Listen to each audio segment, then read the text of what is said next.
Okay, so we are in cluster architecture and let's take a look in nodes. Okay, so nodes and the Kubernetes runs your workload by placing containers into pods to run on nodes. Okay, a node may be a virtual of or physical machine, and it depends on the cluster. Each node is managed by the control plane and contains service to necessary to run pods. Okay, typically you have several nodes in a cluster. In a learning or resource limited environment, you might have only one node. Okay, the components on a node include the kubelet, a container runtime, and the kube proxy. So let's see management.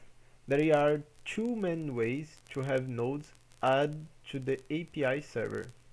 The first one, the kubelet on a node self-registers to the control plane, and the second, you or another human user manually add a node object. After you create a node object or the kubelet on a node self-registers, the control plane checks whether the new node object is valid. For example, if you try to create a node from the following JSON manifest, so we have kind node, API version v1, and the metadata. So Kubernetes creates a node object internally. This is the representation of the node.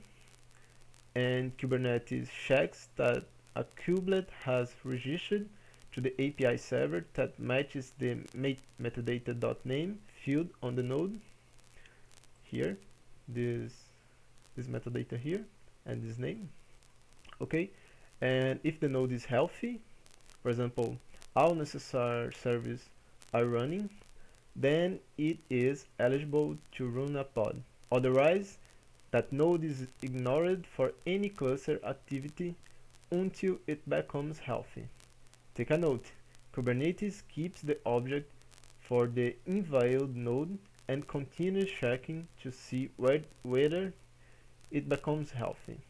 You or a controller must explicitly delete the node object to stop that health checking. Okay? And the name of a node object must be a valid DNS subdomain name.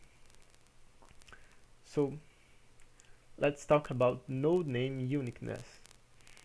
The name identifies a node. Two nodes cannot have the same name at the same time. Kubernetes also assumes that a resource with the same name is the same object. In case of a node, it is implicitly assumed that an instance using the same name will have the same state. For example, network settings, hot disk contents, and so on. This may lead to inconsistency if an instance was modified without changing its name. If the node needs to be replaced or updated significantly, the existing node object needs to be removed from the API server first and then re-added after the update. Let's talk now about self-registration of nodes. When the kubelet flag register node is true, the default behavior, the kubelet will attempt to register itself with the API server. This is the preferred pattern used by most distros. For self-registration, the kubelet is started with the following options: kubeconfig, and it is path to credentials to authenticate itself to the API server. The cloud provider, it is how to talk to a cloud provider to read metadata about itself. The register node, automatically registered with the API server. The registered with taints, it is to register the node with the given list of taints, that is, comma separated key value and effect.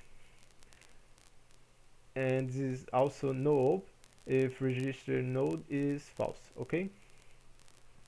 You have also node IP, that is the IP address of the node. Node labels, that are labels to add when registering the node in the cluster. We have C about labels.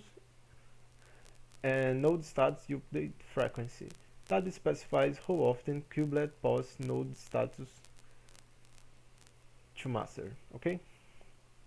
When the node authorization mode and node restriction admission plugin are enabled, kubelets are only authorized to create, modify their own node resource.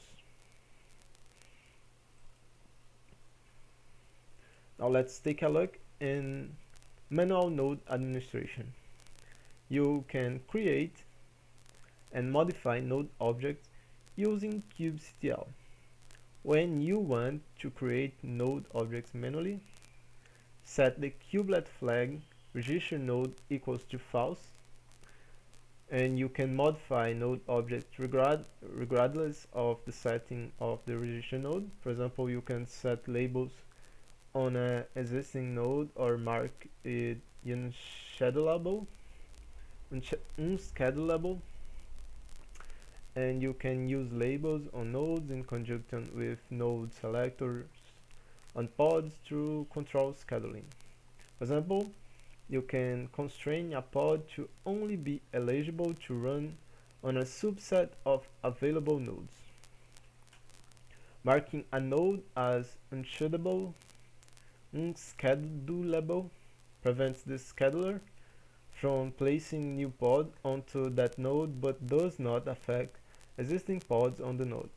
This is useful as a preparatory step before a node reboot or other maintenance.